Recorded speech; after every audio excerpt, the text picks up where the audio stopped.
Hello students, good morning. SBM online classes में आपका स्वागत है। आज मैं लेकर आया हूं क्लास 11th के थर्ड चैप्टर का ये 22वां वीडियो है। आज हम लोग पढ़ेंगे गतिकी में आलेखीय विश्लेषण। गति का क्या? आलेखीय विश्लेषण। और आलेखीय विश्लेषण का फर्स्ट लेक्चर में हम लोग पढ़े थे एक्सटी ग्राफ और वीटी ग्राफ। आज हम लोग पढ़ेंगे वीटी ग्राफ। किसके लिए?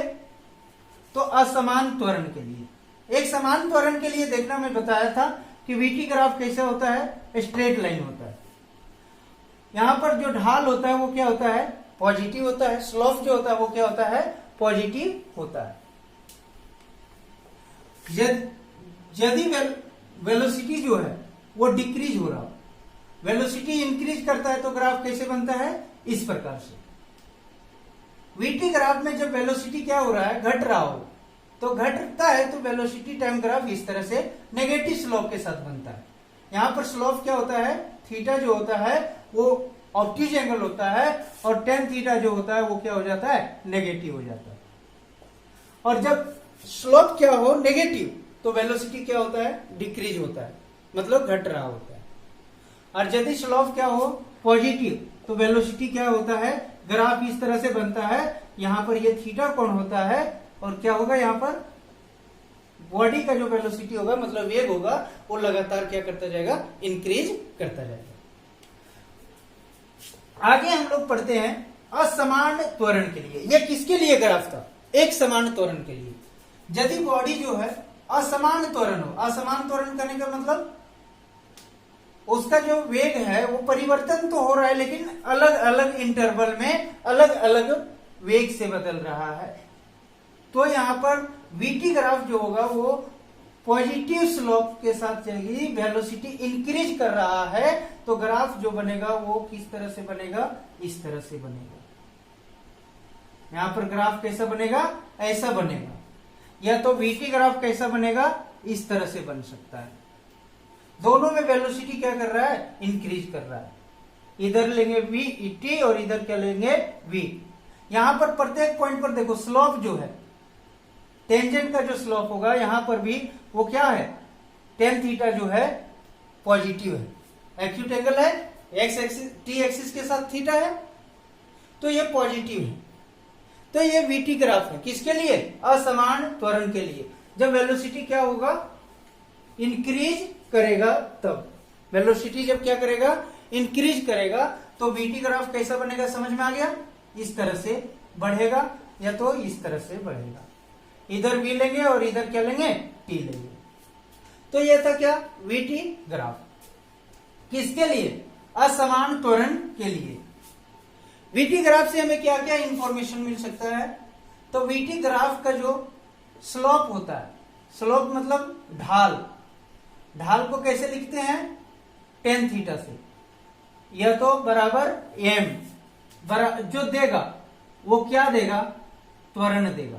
क्या देगा? त्वरण देगा। वीटी ग्राफ का स्लोप जो होगा वो हमें क्या देगा? त्वरण देगा। यह बात ध्यान रखना। और वीटी ग्राफ का जो एरिया होगा, वीटी ग्राफ का क्षेत्रफल, वीटी ग्राफ का क्षेत्रफल जो होगा वो हमें क्या देगा? विस्थापन देगा। वीटी ग्राफ के क्षेत्रफल से हम लोग क्या निकाल सकते हैं? विस्थापन। और इसके स्लोप से क्या निकाल सकते हैं? त्वरण।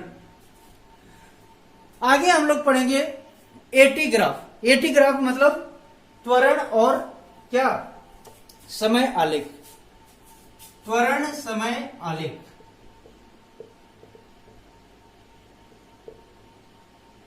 त्वरण समय आलेख, इसको हम लोग कहते हैं एटी ग्राफ। एटी ग्राफ कैसे ड्रॉ करेंगे? तो यहां भी त्वरण कितने होंगे? दो होंगे। एक तो होगा एक समान त्वरण, एक क्या होगा? एक समान त्वरण, और दूसरा होता असमान त्वरण। असमान त्वरण। एक समान त्वरण के लिए जो ग्राफ बनेगा, एक्स एक्सिस में ये लेंगे और इधर क्या लेंगे? टी लेंगे। तो एक समान त्वरण करने का मतलब उसका टाइम बढ़ने के साथ साथ त्वरण में कोई बड़ी परिवर्तन नहीं होगा। तो एक समान त्वरण के लिए ये क्या हो जाएगा, किसके समांतर हो जाएगा, एक्स एक्सिस टी एक्सिस के समांतर हो जाएगा। यदि असमान त्वरण है तो असमान त्वरण के लिए दो तरह के ग्राफ आएंगे, एक स्ट्रेट लाइन होगा, स्ट्रेट लाइन भी दो तरह से होगा, एक इस तरह से होगा और एक इस तरह से। ये एटी ग्राफ हो गया और ये भी क्या है, एटी ग्राफ। यहां पर देखो, जैसे जैसे यहां पर देखो समय के साथ त्वरण क्या रह रहा है, कांस्टेंट रह रहा है, तो ये हो गया क्या, एक समान त्वरण। यहां समय के साथ त्वरण क्या हो रहा है, इंक्रीज कर रहा है, बढ़ रहा है कांस्टेंट रेट से। कैसे बढ़ रहा है, कांस्टेंट रेट से बढ़ रहा है। तो ये एक समान त्वरण, जब त्वरण कैसा होगा, पॉजिटिव होगा, तो एटी ग्राफ कैसा बनेगा, समझ में आया, स्ट्रेट लाइन बनेगा। लेकिन यहां पर जो त्वरण है वो बदल रहा है, कैसे, एक नियत दर से। त्वरण नियत नहीं है, उसका परिवर्तन क्या है, नियत है। मतलब टाइम इंटरवल के साथ जो डेल्टा ये है वो क्या रह रहा है, कांस्टेंट रह रहा है। यहां पर भी देखो त्वरण जो है डिक्रीज कर रहा है, समय के साथ त्वरण क्या हो रहा है, देखो डिक्रीज कर रहा है। लेकिन कैसे डिक्रीज कर रहा है, एक समान दर से। तो यहां पर असमान त्वरण के लिए ये दो ग्राफ हो गया। एक और ग्राफ ऐसे बन सकता है, एटी ग्राफ, इस तरह से। यहां पर जो है त्वरण देखो क्या हो रहा है, इंक्रीज हो रहा है, लेकिन कैसे हो रहा है, और रेट यहां पर त्वरण के परिवर्तन का दर जो है वो कांस्टेंट नहीं रह रहा है, वो अलग अलग इंटरवल में इसका जो रेट ऑफ चेंज है, मतलब परिवर्तन का दर है, वो क्या है, अलग अलग है। तो इस तरह से हम लोग त्वरण समय ग्राफ को ड्रॉ कर सकते हैं। आगे त्वरण समय ग्राफ से क्या इंफॉर्मेशन मिल सकता है, त्वरण समय आलेख का जो ढाल होता है, क्या ढाल m, वो m हमें क्या देगा, m हमें देगा, इसका ढाल देता है जर्क, उसको हम लोग क्या कहते हैं, जर्क कहते हैं। और एटी ग्राफ का जो क्षेत्रफल होगा, क्या, एटी ग्राफ का क्षेत्रफल जो होगा वो देगा वेग, क्या देगा हमें, वेग। दोनों चीज ध्यान रखना, एटी ग्राफ का जो ढाल होगा वो हमें क्या देगा, जर्क देगा, और एटी ग्राफ का क्षेत्रफल जो होगा वो हमें क्या देगा, वेग देगा। तो इस प्रकार से आप क्या निकाल सकते हैं, त्वरण समय आलेख से वेग ज्ञात कर सकते हैं। अभी तक जो हम लोग आलेख में पढ़े हैं, क्या क्या पढ़े हैं वो ध्यान दो। पहला पढ़ा विस्थापन समय ग्राफ, विस्थापन समय ग्राफ, इसको हम लोग क्या कहते हैं, एक्सटी ग्राफ। एक्सटी ग्राफ में हम लोग क्या क्या पढ़े, तो इस तरह का, इधर हम लोग क्या लेते थे, एक्स लेते थे, और इधर क्या लेते थे, टी। मान लो अपने पास इस तरह से एक एक्सटी ग्राफ है, तो यहां से हम लोग क्या क्या इंफॉर्मेशन निकाल लेते, एक तो निकाले थे कि एक्सटी ग्राफ का जो ढाल होगा, बातें को ध्यान में रखना, एक्सटी ग्राफ का ढाल क्या देगा, एक्सटी ग्राफ का ढाल वेग देता है, क्या देता है, वेग देता है। और ढाल को यहां पर कैसे लिखेंगे, x2 minus x1 bye t2 minus t1। यदि ये वाला टाइम हम लोग क्या मान ले, t2 मान ले, t2 और ये हो गया x2, और ये हो जाएगा t1 और x1।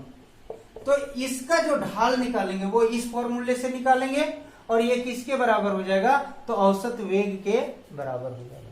मैंने ये इंफॉर्मेशन बताया था। यदि यहां पर मैं बोला कि ढाल यदि m जो है पॉजिटिव है, m क्या है, पॉजिटिव है, तो एक्सटी ग्राफ का ढाल क्या देता है, वेग देता है, तो वेलोसिटी भी क्या होगा, पॉजिटिव होगा। मतलब ऑब्जेक्ट जो होगा रेफरेंस पॉइंट से पॉजिटिव डायरेक्शन में जाएगा।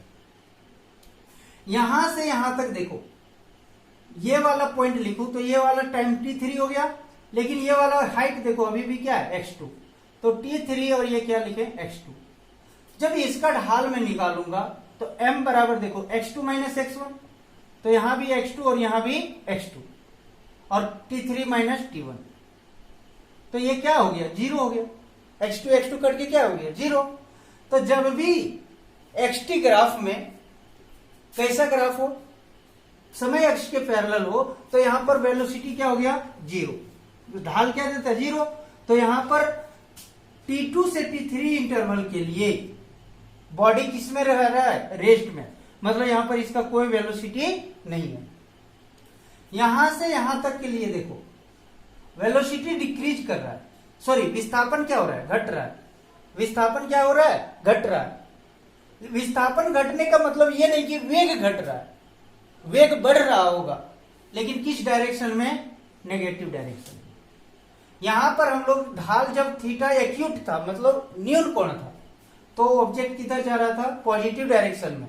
और जब थीटा अधिक कोण हो ग्राफ में टाइम एक्सिस के साथ, तो यहां पर जो होगा वेलोसिटी इंक्रीज कर सकता है, ये नहीं कि यहां पर वेलोसिटी डिक्रीज कर रहा है। यहां क्या घट रहा है, विस्थापन घट रहा है, वेलोसिटी घट नहीं रहा। वेलोसिटी घट भी सकता है, नहीं भी घट सकता है, लेकिन यहां पर विस्थापन क्या हो रहा है, ये घट रहा है। और विस्थापन घट रहा है मतलब वेलोसिटी का डायरेक्शन जो है वो नेगेटिव है। यहां पर वेलोसिटी का डायरेक्शन क्या है, नेगेटिव है। तो इस तरह से हम लोग एक्सटी ग्राफ का ढाल से क्या निकाल सकते हैं, वेग निकाल सकते हैं, वेग के बारे में इंफॉर्मेशन ज्ञात कर सकते हैं। उसी तरह से हम लोग क्या पढ़े, वीटी ग्राफ। वीटी ग्राफ में हमें क्या क्या इंफॉर्मेशन मिला था, तो पहला इंफॉर्मेशन था कि यदि इधर हम वी लें और इधर क्या लें, टी लें, तो चाहे तो बॉडी किस में रह सकता है, रेस्ट में, मतलब स्थिर अवस्था में, चाहे तो क्या हो सकता है, यूनिफॉर्म मोशन। यूनिफॉर्म मोशन कहने का मतलब एक समान गति, या तो बॉडी क्या हो सकता है, एक्सेलरेट हो सकता है। यह तीन के अलावा और कुछ हो सकता है क्या, तीन ही चीज हो सकता है, रेस्ट में रह सकता है, यूनिफॉर्म मोशन में रह सकता है, एक्सेलरेट हो सकता है। तो जब बॉडी रेस्ट में रहेगा, मान लो t इक्वल टू 0 पर बॉडी जो है वो रेस्ट में, मतलब वेलोसिटी क्या हो गया, जीरो हो गया। फिर ये यूनिफॉर्म मोशन से जा रहा है, मतलब वेलोसिटी मान लो यहां से 10 मीटर पर सेकेंड हो गया होगा, तो ये वेलोसिटी यहां से 10 मीटर पर सेकेंड, कब, t इक्वल टू 1 सेकेंड पर 10 मीटर पर सेकेंड हो गया।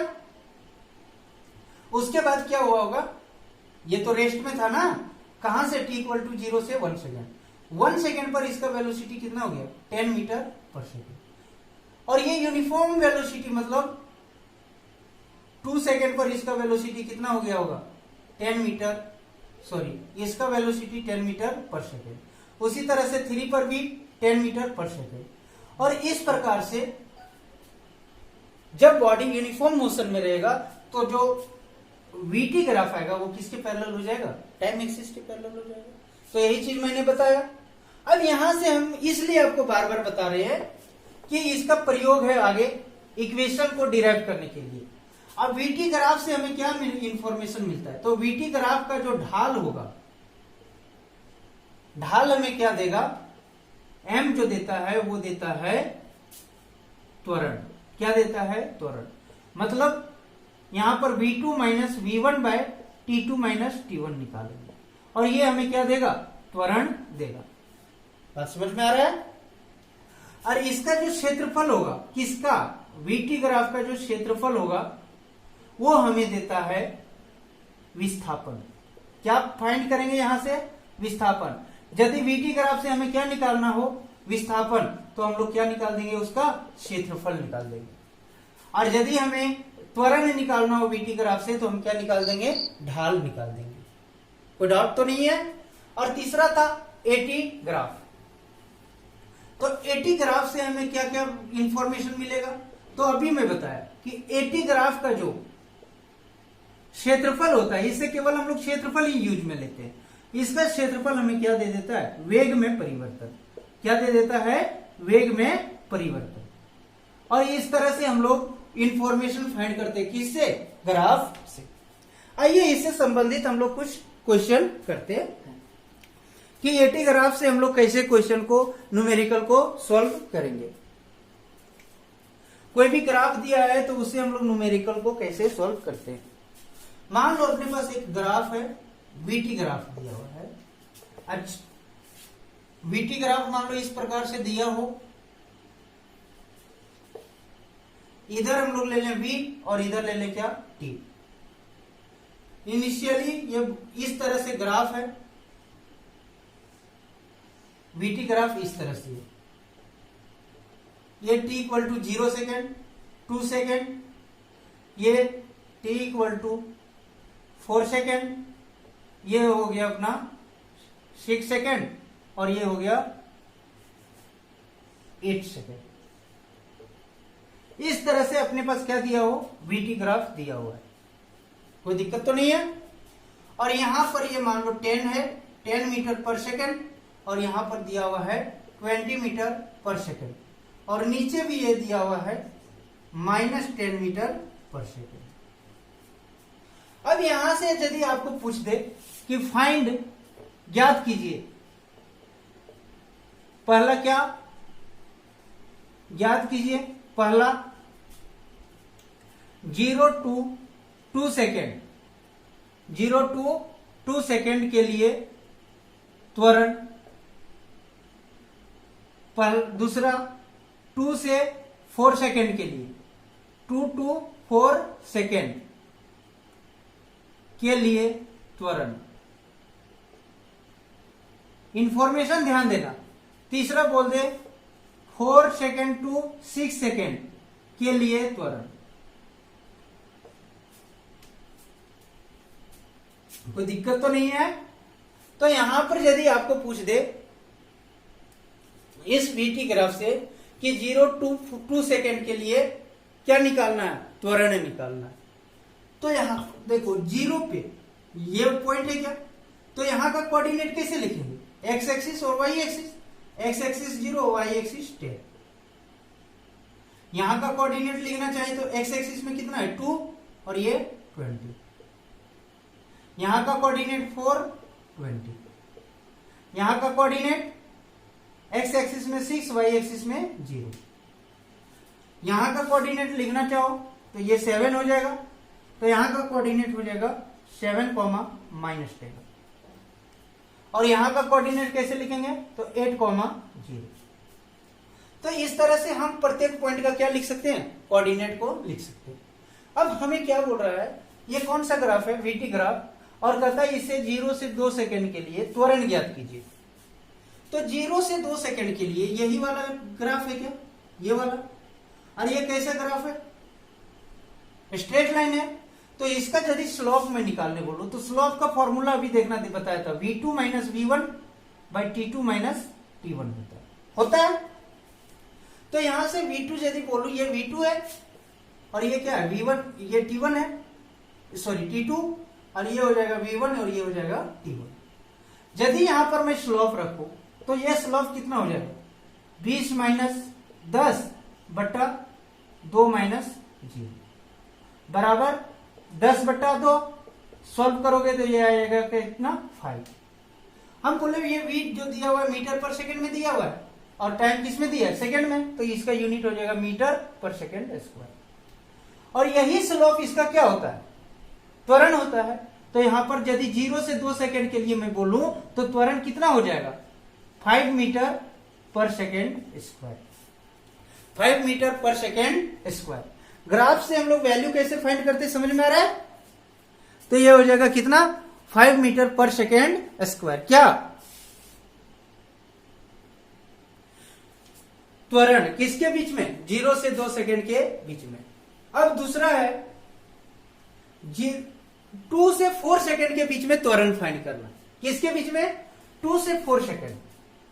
तो 2 से 4 सेकंड के लिए कोऑर्डिनेट देखो, इसको मान लो t1 और इसको मान लो v1, और ये t2 और ये क्या हो गया v2, m बराबर v2 - v1 t2 - t1। तो यहां पर देखो v2 बराबर 20 और v1 बराबर v20, और इधर हो जाएगा कितना 4 - 2। तो ये कितना हो जाएगा 20 - 20 0 आ गया, और स्लोप 0 हो गया, मतलब त्वरण यहां पर क्या हो जाएगा 0 हो जाएगा। त्वरण कितना हो जाएगा 0 हो जाएगा। किसके लिए, 2 से 4 सेकंड के लिए।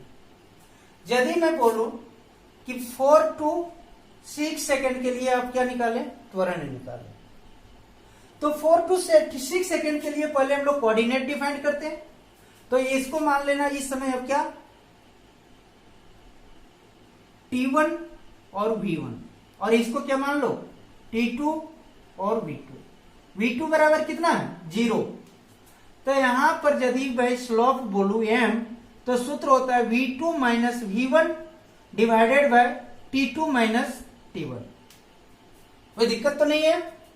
तो यहां से V2 बराबर कितना है 0 माइनस V1 बराबर 20 डिवाइडेड बाय T2 कितना है 6 माइनस 4, 6 माइनस 4। तो ये हो जाएगा माइनस 20 बाई कितना 2 बराबर सॉरी 20 से 0।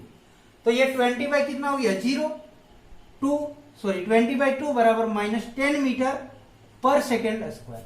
यहां पर m क्या आया माइनस 10 आया। ये क्या बता रहा है ऋणात्मक है, मतलब यहां पर एक्सेलरेशन जो होगा वो माइनस 10 मीटर पर सेकेंड स्क्वायर होगा। यहां पर वेलोसिटी क्या हो रहा है देखो डिक्रीज कर रहा है, रिटार्डेशन हो रहा है या नहीं हो रहा है, कितने से माइनस 10 मीटर पर सेकेंड स्क्वायर से।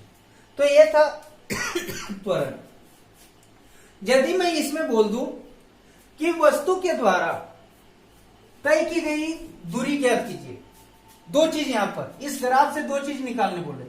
एक तो बोल रहा है विस्थापन ज्ञात कीजिए, क्या ज्ञात कीजिए विस्थापन, और दूसरा बोल दे कि तय की गई दूरी ज्ञात कीजिए।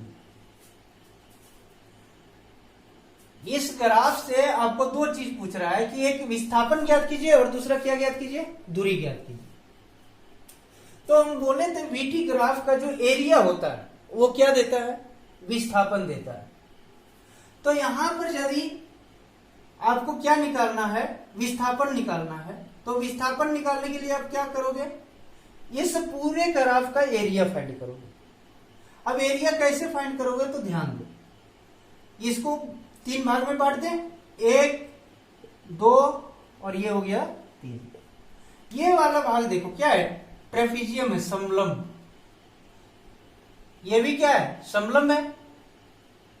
तो यहां पर यदि विस्थापन बोलूं तो विस्थापन बराबर कितना हो जाएगा, विस्थापन बराबर हो जाएगा एरिया ऑफ 1 प्लस एरिया 2 दूसरे भाग का एरिया और प्लस एरिया 3। अब यहां पर देखो ध्यान देना, टाइम एक्सिस के ऊपर वाले एरिया को प्लस लेंगे और टाइम एक्सिस के नीचे वाला एरिया को क्या लेंगे माइनस लेंगे।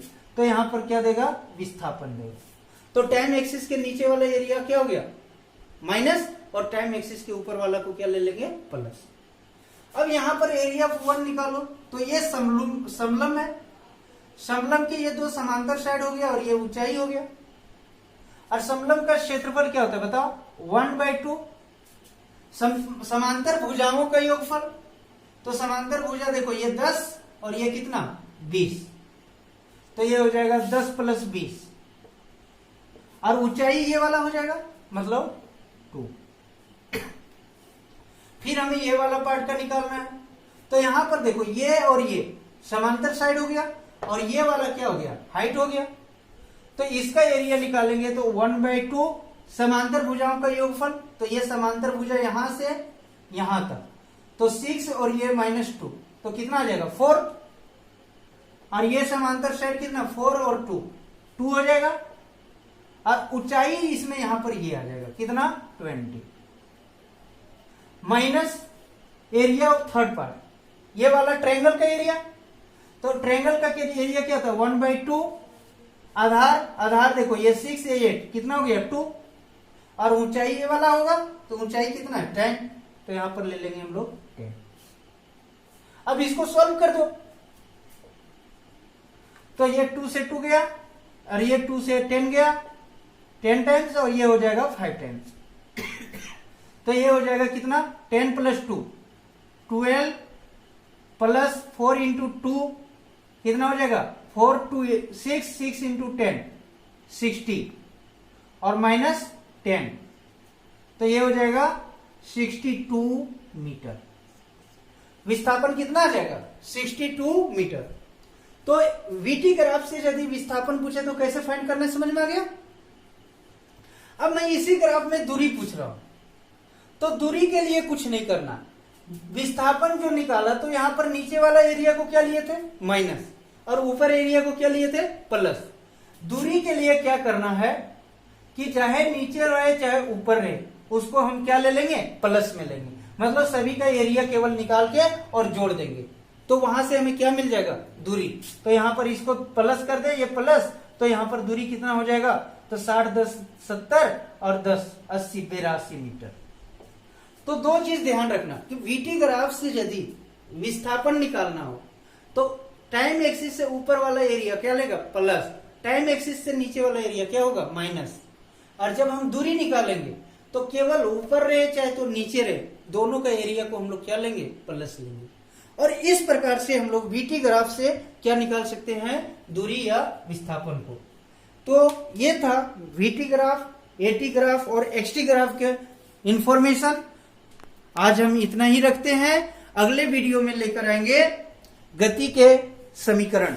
गति के 3 समीकरण है, v बराबर u plus A T, s बराबर ut plus half A T square, और तीसरा है v स्क्वायर बराबर u स्क्वायर प्लस 2as। ये 3 इक्वेशन को हम लोग कहते हैं गति के समीकरण। तो कल मैं इसके बारे में क्या करूंगा, डेरिवेशन करूंगा और इसका उपयोग करके कुछ न्यूमेरिकल करूंगा। आज इतना ही रखते हैं, धन्यवाद।